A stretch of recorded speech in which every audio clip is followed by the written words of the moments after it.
ബഹുമാനം തോന്നുന്നില്ല, അംഗീകാരം തോന്നുന്നില്ല, പോണ്ട, ബഹുമാനിക്കണ്ട, സ്നേഹിക്കണ്ട, അവിടെ വെള്ളം കുടിക്കാനും പോണ്ട, ഖലാസ്. പക്ഷേ ഇങ്ങനെയുള്ള പാരമ്പര്യത്തിൽ വന്ന് വിശ്വസ്തരെന്ന് പറയപ്പെടുന്ന വ്യക്തികളിൽ നിന്ന് ലഭിച്ചതായതുകൊണ്ട് അതിനെ പരിഹസിക്കാനോ കുറ്റം പറയാനോ കളിയാക്കാനോ പാടില്ല. അത് നമ്മളെ ഈമാനിനെ ബാധിക്കും. അല്ലാഹു തആല കാത്തുരക്ഷിക്കട്ടെ. അപ്പോ വിശ്വാസമുള്ളവർ പോയാൽ മതി, അവർക്ക് അതിന്റെ എല്ലാ ഗുണവും കിട്ടും, ബറക്കത്ത് കിട്ടും, ആദരവുണ്ടാവും, ഒക്കെ ഉണ്ടാവും. വിശ്വാസമില്ലാത്തവർ പോകണ്ട, വെള്ളം കുടിക്കാൻ വേണ്ട, അംഗീകരിക്കണ്ട. പക്ഷേ കളിയാക്കാൻ, അവഹേളിക്കാൻ, പരിഹസിക്കാൻ, കുറ്റം പറയാൻ മുഅ്മിനീങ്ങൾക്ക് പാടില്ല. തിരുനബി സല്ലല്ലാഹു അലൈഹി വസല്ലമ തങ്ങളുടെ തിരുശേഷിപ്പുകളെ പൂർവികരായ മുൻഗാമികൾ സമീപിച്ച രീതി, ഉലമാക്കളും മുൻഗാമികളും സമീപിച്ച രീതി ഈ പറഞ്ഞ പരീക്ഷണത്തിന്റെ രീതി അല്ല. അള്ളാഹുവിനെയും റസൂലിനെയും പരീക്ഷിക്കുക എന്നത് ഇബ്ലീസിന്റെ തരീഖാണ് എന്നാണ് ബഹുമാനപ്പെട്ട ഈസാ നബി അലൈഹിസ്സലാം പഠിപ്പിച്ചത്. ഈസാ നബി അലൈഹിസ്സലാം സിയാഹത്തിന്റെ സമയത്ത് വലിയൊരു മലയുടെ മുകളിൽ ഇബാദത്ത് ചെയ്തുകൊണ്ടിരിക്കുമ്പോൾ ഇബ്ലീസ് പ്രത്യക്ഷപ്പെട്ടുകൊണ്ട് പറഞ്ഞു, അല്ല മസീഹ് തങ്ങളെ, എല്ലാം അള്ളാഹുവിന്റെ ഖളാഉം ഖദറും അനുസരിച്ച് മാത്രമേ വരൂ. അങ്ങനെയല്ല, അങ്ങനെ വരൂ. അള്ളാഹു ഖളാ ആക്കാത്ത, ഖദറാക്കാത്ത ഒരു കാര്യവും നടക്കൂലല്ലോ. ഇല്ല, നടക്കൂല. ഞങ്ങളൊരു കാര്യം ചെയ്യും, ഈ മലന്റെ മുകളിൽ കീപ്പട്ടാണ് ചാടി അള്ളങ്ങൾ മരിക്കാനും പരിക്കേൽക്കാനും ഖളാക്കിയാണെങ്കിൽ എന്തായാലും നിങ്ങൾക്ക് പറ്റും. ചാടിയാലും പറ്റും, ചാടില്ലാനും പറ്റും. ഇല്ല, അള്ളങ്ങൾക്കൊന്നും പറ്റാൻ ഖളാക്കിയിട്ടില്ല, ഒട്ടിക്കോളി. നിങ്ങൾ ഇവിടുന്നാണ് ചാടിയാൽ നിങ്ങൾക്ക് ഒരു വസ്തും പറ്റൂല. നിങ്ങളൊന്ന് ചാടിയാണിയാൽ ഒരു പരീക്ഷണമാണിത്. ഇത് അല്ലാഹു സുബ്ഹാനഹു വ തആലയുടെ ഖളാ ഖദറനുസരിച്ച് എന്തും നടക്കൂ എന്ന് നിങ്ങൾ പറഞ്ഞല്ലോ. എന്നാൽ അതൊരു സംഭവം തന്നെയാണല്ലോ അത്. എന്നാ അതൊന്ന് പരീക്ഷിക്കുക. ചാടിയാണിയാണ്. എന്താ ഈസാ നബി അലൈഹി സ്വലാം പറഞ്ഞത്? ഈസാ നബിക്ക് ഈമാനില്ലേ? 100% ഈമാനില്ലേ? അള്ളാന്റെ ഖളാ ഇല്ലാത്ത നടക്കൂല. ഖളാ ഉണ്ടായത് എന്താണ് നടക്കുന്നുണ്ട് ഈമാനില്ലേ? ഈസാ നബി അലൈഹി സ്വലാം പറഞ്ഞു, അർ-റബ്ബു ലാ യുഖ്തബറു, അള്ളാഹിനെ പരീക്ഷിക്കാൻ പറ്റൂല. അതിന് പറഞ്ഞോളൂ. അർ-റബ്ബു ലാ യുഖ്തബറു, അള്ളാഹുവിനെ, അത് അള്ളാഹിന്റെ അധികാര പരിധിയായി നമ്മൾ പരീക്ഷിക്കാൻ പറ്റൂല. ഈ പറഞ്ഞ പ്രത്യേകത ഉണ്ട് എന്നത് അള്ളാഹുവിന്റെ ഹബീബിന് കൊടുത്ത പ്രത്യേകതയാണ്. അത് നമുക്ക് ബോധ്യമുണ്ട്, തിരുനബി സല്ലല്ലാഹു അലൈഹി വസല്ലം തങ്ങളുടേതാണെന്ന് ബോധ്യമുള്ള ഒരു സംഗതി പരീക്ഷിക്കാൻ പാടില്ല. അർ-റബ്ബു ലാ യുഖ്തബറു, എന്നാലും സ്വീകരിക്കൂലായിരുന്നു പറഞ്ഞു. കഴിഞ്ഞു. ആദ്യം പറഞ്ഞു അങ്ങനെയല്ല, സഹീഹായ റിപ്പോർട്ട് സനദ് ഉണ്ടെങ്കിൽ സ്വീകാര്യമാണ് എന്ന് പറഞ്ഞ അവര് തന്നെ നിങ്ങൾ എന്ത് സനദ് കൊണ്ടുവന്നാലും ഞങ്ങൾ സ്വീകരിക്കില്ല എന്ന് വ്യക്തമായി പറഞ്ഞു കഴിഞ്ഞു. നിങ്ങൾ പരീക്ഷിച്ച് കാണിച്ചു തരണം. അതിനെന്താ നിങ്ങൾക്ക് പേടി? പരീക്ഷിച്ച് കാണിച്ചു തരണം. എന്ത് സനദ് നിങ്ങൾ കൊണ്ടുവന്നാലും ഞങ്ങൾ സ്വീകരിക്കൂല. ഇല്ലെങ്കിൽ അതിന്റെ ക്ലിപ്പ് ഇവിടെ ഉണ്ട്. നമ്മൾ ക്ലിപ്പിട്ട് പ്രസംഗിക്കുന്ന ആളുകളല്ല, നമുക്ക് അതിന്റെ ആവശ്യമില്ല. എന്ത് സനദ് നിങ്ങൾ കൊണ്ടുവന്നാലും ഞങ്ങൾ സ്വീകരിക്കൂല. പരീക്ഷിച്ച് കാണിച്ചു തരണം. അത് ഓരോ ദിവസം ഓരോന്ന് പറയാണ്. അപ്പൊ അതാണ് ഒരു ദിവസം പറഞ്ഞ് അത് എന്തായാലും കത്തൂല. കാരണം എന്താണ്? മൂപ്പര് പറഞ്ഞിട്ടുണ്ട്, മറ്റേ ആള് ഈ കൊടുത്ത ആളുടെ ഏട്ടൻ പറഞ്ഞിട്ടുണ്ട്, ഇത് മനുഷ്യന്റെ മുടി തന്നെയല്ല, നബി തങ്ങളുടെ മുടിയല്ല എന്ന് മാത്രമല്ല, മനുഷ്യന്റെ മുടി തന്നെയല്ല, മറിച്ച് സിന്തറ്റിക്, അതന്നെ സാധാരണയല്ല, ഏറ്റവും മുന്തിയ ആലിൻ ജവതയായിരിക്കുന്ന സിന്തറ്റിക് കൊണ്ട് നിർമ്മിക്കപ്പെട്ട പ്രത്യേക മുടിയാണ്. അത് തീയിലിട്ടാൽ കരിയില്ല എന്ന്, അതുകൊണ്ട് കത്തിച്ച് കാണിച്ചു കൊടുത്താലും സ്വീകാര്യം അല്ല. ഉണ്ട് എന്ന് പറയുന്നു. അപ്പോ എന്നാ ഇമ്മൽ ഉറച്ചിക്കണ്ട അയാള്, നമുക്ക് വിരോധമല്ല, ആയിക്കോട്ടെ, ഇമ്മൽ ഉറച്ചിക്ക്. ഇന്നെന്താ പറഞ്ഞ്? ഇന്നലെ എന്താ പറഞ്ഞ്? ഏതോ ബാർബർ ഷാപ്പിൽ നിന്ന് എടുത്തുകൊണ്ടെന്ന മുടിയാണ്.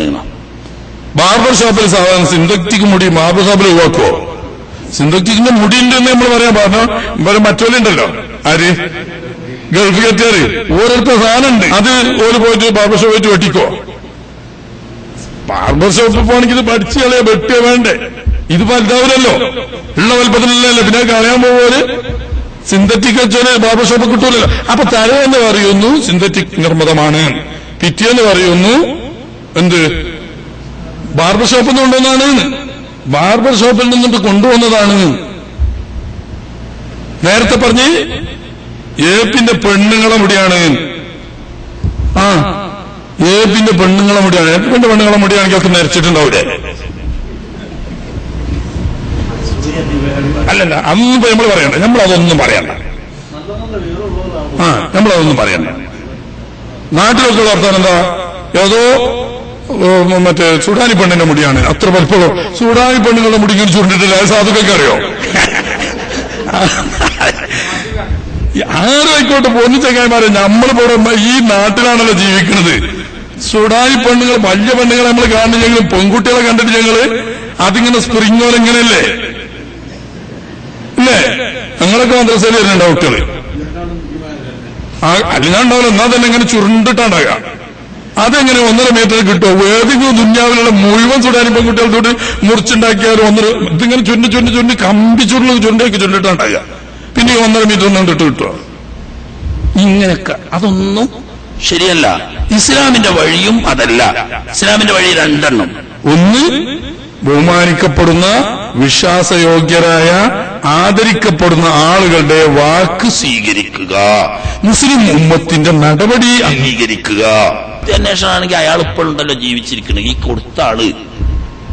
കൊടുത്ത ആളടുത്തേക്ക് പറഞ്ഞേക്ക് 2 കക്ഷിയും നിഷ്പക്ഷമതികളായ 2-4 മധ്യസ്ഥന്മാരെയും കൂട്ടി പോയിട്ട് ഇയാളെ വാക്ക് മാത്രം സ്വീകരിക്കണ്ട, ഇയാളെ കുടുംബങ്ങളും ഇയാളുടെ ഇതുമായി ബന്ധപ്പെട്ട രേഖകളും കാര്യങ്ങളും ഒക്കെ ഉണ്ടല്ലോ, അത് ഒന്ന് നിഷ്പക്ഷമായി പരിശോധിക്കാമല്ലോ. അതിനിപ്പോ ഒരു ബുദ്ധിമുട്ടില്ല. ഈ ഒരു യോഗം നടത്തണ പൈസ ഉണ്ടായ പറഞ്ഞ 10 ആൾക്ക് പോകാം, ഒറ്റൊരു യോഗം നടത്തണേ, അല്ലേ? അതിനത്ര ചെലവേ വരുള്ളൂ.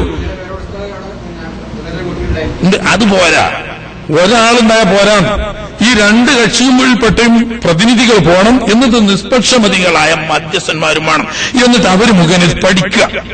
വേണമെങ്കിൽ എന്തു പഠിക്കുക? ഇയാൾ പറഞ്ഞത്, ഈ അഹമ്മദ് പറഞ്ഞത് ശരി തന്നെയോ? ഇങ്ങനെ തിരുശേഷിപ്പ് അവരുടെ കുടുംബത്തിൽ പാരമ്പര്യമായുണ്ടോ? ഉണ്ടെങ്കിൽ അതിന്റെ രേഖ എവിടെയാണ്? ഇയാൾക്ക് ഇതിന് അവകാശമുണ്ടോ, അധികാരമുണ്ടോ? അത് കഴിഞ്ഞാൽ പ്രശ്നം തീർന്നു. പക്ഷെ അത് ഞാൻ ഞാൻ തുടക്കത്തിൽ പറഞ്ഞത്, പണ്ട് അബ്ദുള്ള കുലൈബി നേരിട്ട് കോഴിക്കോട് വന്ന് അയാൾക്കന്ന് വരാൻ പറ്റുന്ന ആരോഗ്യസ്ഥിതി അല്ല. ഒരു കാല് ഓപ്പറേഷൻ ചെയ്ത് മുറിച്ചു കളഞ്ഞ ആ അവസ്ഥയിലുള്ള ആ മനുഷ്യൻ എന്റെ കാരണത്താൽ മുസ്ലിം ഉമ്മത്ത്, പ്രത്യേകിച്ച് അഹ്ലുസുന്നത്ത് വൽ ജമാഅത്ത് നാട്ടിൽ ഭിന്നിക്കരുത് എന്ന് പറഞ്ഞിട്ട് അയാൾ അതിനായിട്ട് കോഴിക്കോട് വന്ന് പത്രസമ്മേളനം വിളിച്ചു. എന്നിട്ട് എന്ത് ചെയ്തു? പ്രശ്നം തീർന്നോ?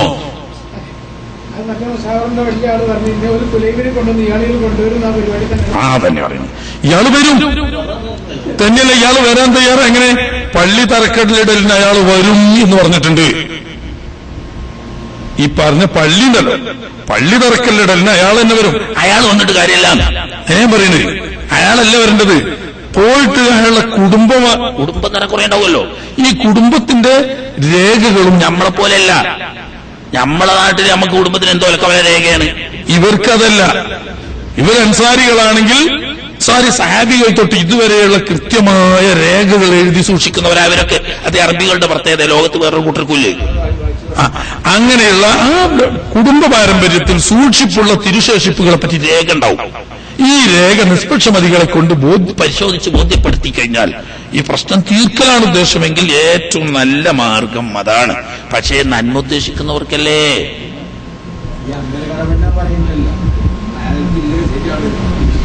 ഒക്കെ പൊടി ആളൊക്കെ ആരെയൊന്നും നമ്മൾ പറയണ്ട. ആളുകൾ ആരോ എന്തോ.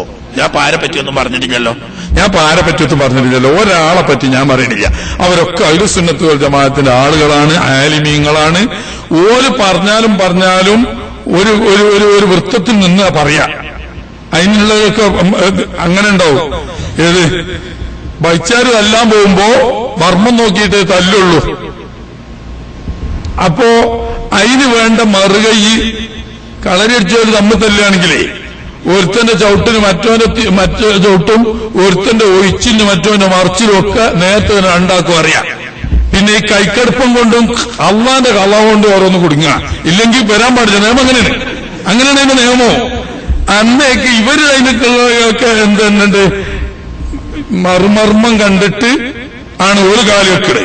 പക്ഷെ ഇതൊന്നറിയാതെ എന്നെ പോലത്തെ പൊട്ടന്മാര് പോയിട്ട് എന്താക്കാണ് പൊട്ടക്കുച്ചി ചാടും. അങ്ങനെ സാധാരണക്കാര് ഈമാൻ നഷ്ടപ്പെടും. ഇവരതിന് കാരണക്കാരായി നിങ്ങൾക്ക് ഒരു ഉത്തരവാദിയോ? അതാണ് അതിന്